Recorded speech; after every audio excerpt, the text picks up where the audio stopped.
А между тем, 25 ноября стартует традиционный и ежегодный фестиваль «Зима начинается с Якутии».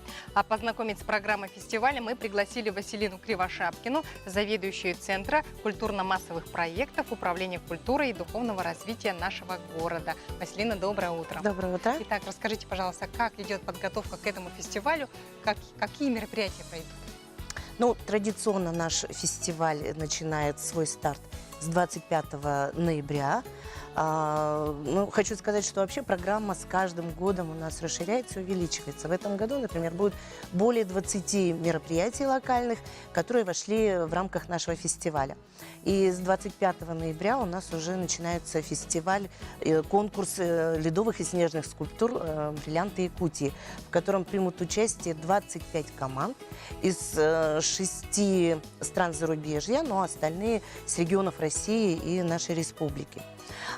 Итоговые работы уже можно будет посмотреть скульптуры на 202 микрорайоне в Ледовом городке 1 декабря. Мы приглашаем всех горожан.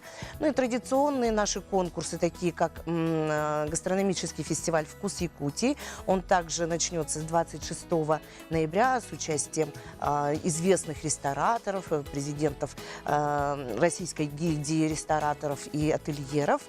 Ну и финальные, да, можно будет посмотреть уже конкурсные программы в спортивном комплексе «Триумф» 2 декабря, где будет проходить праздник Строганина. Вот. И нынче у нас праздник тоже расширился за счет того, что у нас добавились новые проекты, такие как меховая ярмарка «Тепло Якутии», в котором примет участие известный дизайнер-модельер Ирина Крутикова. Да, также пройдет уже второй раз конкурс «Снежная краса», где можно будет увидеть 3 красавиц, представляющих нашу Якутию и Арктику, и коренные малочисленные народы Севера. Также войдет в наш фестиваль международный конкурс этномоды, фестиваль этномоды «Солнечный олень», который будет проходить в ДК Кулаковского. Будет очень интересно, и там будет представлено очень много работ наших друзей и коллег, которые приедут с других регионов, тоже арктических. Кроме этого, традиционный, опять же, конкурс детского творчества «Бриллиантовые нотки», уже полюбившийся нашим горожанам.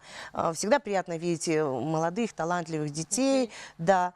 Ну и кроме этого, я уже говорила, что будет ряд мероприятий. Это и международные научные конференции о том, как сохранить нам тепло и каковы преимущества нашего холода. Ну и будут наши почетные гости традиционные. Это Дед Мороз с Великого Устюга. Когда он приедет? Он приедет у нас 1 декабря зажигать первые елки в России, которые будут на площади Ленина зажигаться и на площади Орджоникидзе с передачей «Символа холода». Но еще и хочу сказать для горожан, есть у нас в этом году очень интересная фишка, скажем так, промо-акция в рамках презентации фильма Тимура Бекмамбетова «Елки последние». У якутян, у наших горожан будет возможность увидеть первыми презентацию этого фильма. Ух ты, как здорово! Программа очень насыщенная. Огромное спасибо, Василина, за то, что поделились с нами такой позитивной информацией. Приходите к нам еще ближе к дате, мы вас обязательно пригласим. Дорогие друзья, сейчас уходим на короткую рекламную паузу. После 2 минут мы к вам вернемся. И в этой студии встречайте уже моего коллегу Алексея Лукина и Гею.